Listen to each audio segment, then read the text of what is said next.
সোনালি অতিথি সোনালি ডিম ভুনা রান্না করলাম। তো ডিম ভুনাটা রান্না করার আগে আগে আমি চুলায় গরম তেলের উপর ডিম ভুনাটা দিয়ে দিলাম, ডিমটা দিয়ে দিলাম, তারপর হলুদের গুঁড়ো এবং লবণের গুঁড়ো দিয়ে দিয়েছি যেন কালারটা একদম লাল টকটকে আসে। ক্যামেরাতে এত একটা বোঝা যাচ্ছে না, বাট রিয়েল লাইফে এটা খুবই সুন্দর হয়েছে, তোমরা ট্রাই করলে বুঝতে পারবে।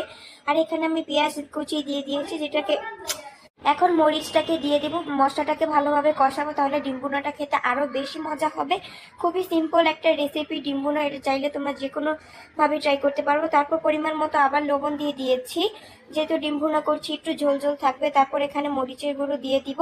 আর এই ডিম ভুনাটা কিন্তু অনেক পুরানো রেসিপি, এটা হচ্ছে আমার নানুর রেসিপি, এটা খেতে কিন্তু খুবই মজা হয়। তারপর এখানে পরিমাণ মতো পানি দিয়ে দিব, এটা খেতে কিন্তু খুবই মজা হয়েছিল। আর ভিডিওটি শেষ করার আগে বলছি যে সবাই ভিডিওটি ভালো লাগলে একটি লাইক কমেন্ট এবং সাবস্ক্রাইব করে দিবা।